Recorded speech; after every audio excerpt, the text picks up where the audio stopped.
sort of Charlie only kicks one goal and they really went to work on him. Yep. Your skipper had 10 clearances, but sort of, it was a bit even through the midfield at times, and lesser lights it sort of came from different areas today. You must have been wrapped at a all-round.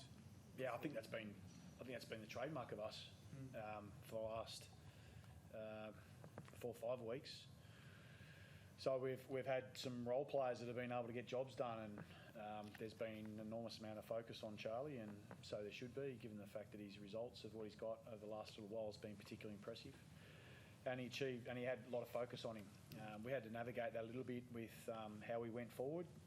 Clearly we weren't effective when we were going forward in the first half, but went to work on that a little bit, and the forwards just did their jobs. Charlie did his job, and he was more than happy to do it. And I think that says a lot about him and where his state of mind is and what he wants to achieve with his football club. And but it also takes the other group of players to be able to get their jobs done, and they're able to do that. To fight back from 4 goals down, missing 5 or 6 of your best 22 players, does it just speak to the amazing self-belief that's just growing and growing in this team? Yeah, I think so. It's certainly one of the, if not the best win since I've been here. The manner at half-time, to be asked the question and being put under so much pressure from the opposition. I mean, Saints brought some serious heat, especially in that second quarter.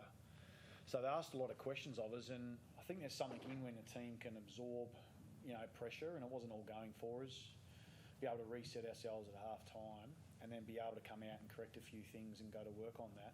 Says a lot about the group, says a lot about their mindset and where they're at, says a lot about their confidence that they've got, says a bit about their belief in our system, and thankfully we were able to turn it around, and our second half was compelling. Does it show a fair bit about how far you've come in the past 12 months as well? I mean, it's been obviously a lot of hype that you were on the edge of the finals already before this game, and a year ago you were so close and obviously fell down. Does it show just how far you've come, though, that you dug yourself out of that situation this time? Yeah, well, we've talked a lot about exposure and having exposure to games like this, and we've been in a few of them in the last little period of time, over the last, 18 months, 2 years. So you go to work on yourself, and we talked about those key moments and the lessons that we learn out of those, and what do we need to put into action. But until you're in them, you don't find out. And I was particularly pleased with or impressed with our leaders again. For them to be able to sort of lead that charge and be big in those moments, I thought was particularly impressive. What was it like at half-time? Were there raised voices? Was it just, No. getting down into it and working out what you needed to do? What was it like at half-time? No, well, the first part, I think, was the acceptance that we're under an enormous amount of pressure. So we had to modify a few things. Also, when we're moving forward, we were clearly kicking it to their number and largely inefficient, so we need to address that as well. But I just asked them, I said, how do you want to play? How do you want to play this second half? And they said they want to play our way. We don't want to change anything. We've got to structurally change up a couple of things to help us. And so we backed that in and we went again. And, thankfully, I think a really big turnaround point was we had some obviously really big dominance at midfield. Like we had a clearance we were able to win really well. And so to be able to get the territory on the field and be able to set out our game from there was actually pretty important. It was just whether we could get that scoreboard ticking over and start getting some of our efficiency up and going, and thankfully we were able to do that. How big was DeConing in that, especially? Third quarter. Yeah. How big was that? Yeah, he made some, he had some real statement plays, which was great to see. So, he brings a lot of energy to us. The combination, it takes the two of them to be able to get the job done, and Pito grinding away, and Tom then can come in with some energy, and they complement each other really well. So we just feel like it's a combination that will work really effectively now and into the future. Late in the game, Michael, Paddy Dow, it looked like he was about to be subbed out, but then he kicked the goal to put you guys in front. I'm going to confess, he was actually going to be the sub. And he kicked the goal, and we sort of thought, put that away, we're going to get someone else. So I'm going to put my hand up for that one. He finished it magnificently well. Such a great goal. I thought the crowd might have tore down the stands if I actually subbed him, so I thought we'd better leave him on and see whether he can finish it off. But what a great moment to be able to take that moment, be able to finish it the way that he did. And guys like him and Fogg, I'm just so impressed with their persistence through disappointment. Clearly they want to be AFL players, and for them to be able to persist and then for them to be able to play a role that they are for us right now has just been really impressive. And we've got a lot of guys in our team right now that have been in the same boat, and they've sort of had to earn their way back in. Half our backline, I think pretty much 3/4 of our backline's made up of that. We've spent some time in the VFL and then come in, and there's probably 4 or 5 in through the forward line are doing exactly the same thing. But hopefully they're hungry and they want to contribute towards something. They see their roles. Hopefully it's clear enough for him, and certainly we're getting the results for it. There has been quite a groundswell from the Carlton fans about Paddy Dow this year. Was that playing in the back of your mind when he? No, not really. I mean, he's the way he's approached the last little period of time. I've just been really impressed with him and Fogg and the other boys that have been able to come in and be able to get their jobs done. Persistence of Jack Martin and David Cunningham have had their struggles, but they've come in and made a difference to us. And I think that speaks volumes to those particular individuals. But we're pleased that they're out there and making an impact. Vossi, Ed comes on, finally gets on the ground. First touch, kicks it to his brother, I think. Yeah, wasn't going to anyone else. Unsurprisingly.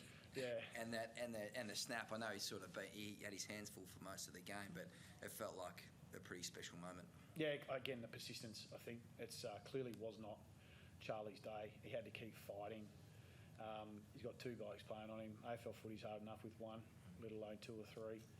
So we had to absorb that. So for him to be able to stay totally present and just work his way through that, it was particularly impressive. And then when the moment came, finished the play.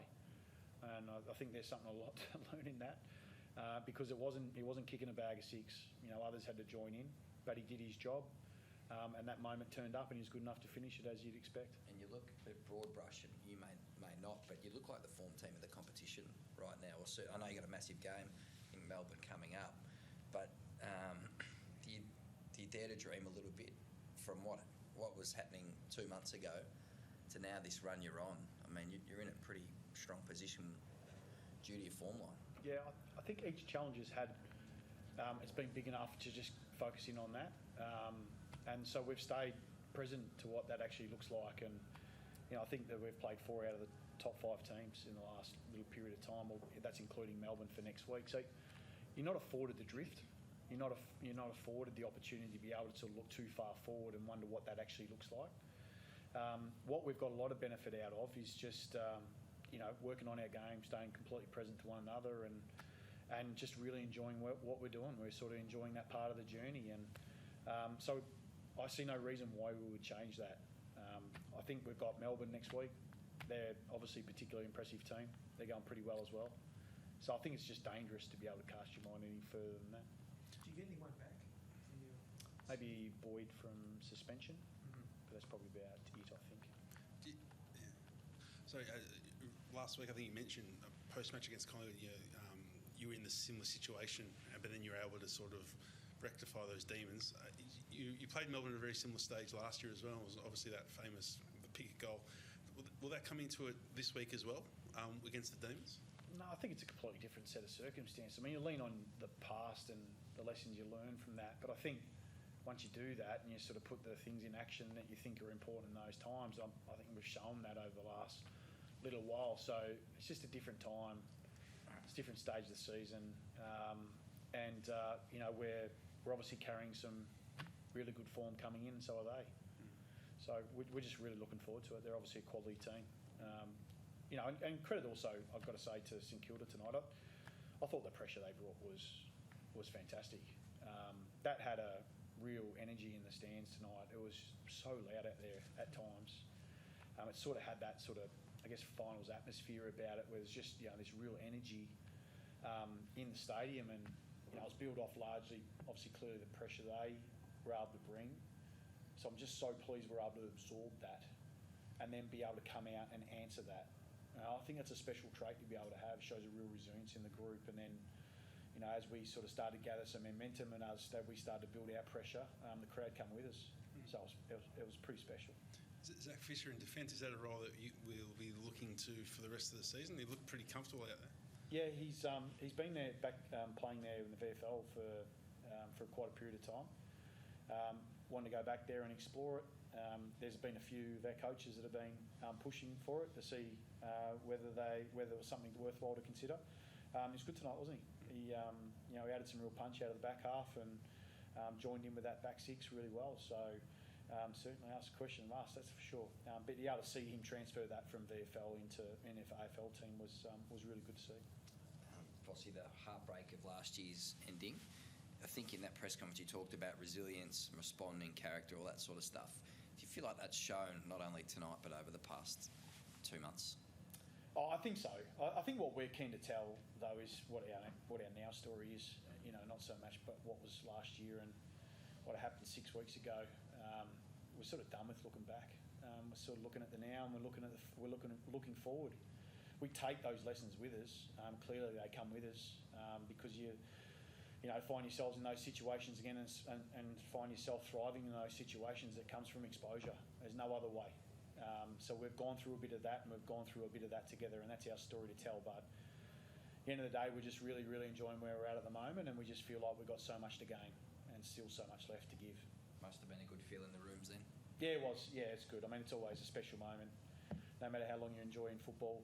When you're in a winning locker room, and the boys can just take that 5-10 minutes just to be able to absorb and enjoy that win together was pretty special. But that's I've spoken to the boys before about this, but they're the team that's got to get out and get it done. But it takes clubs to turn it around like what we have. It takes a team of people, and they've got a great support around them. We've got a great club that's supporting us.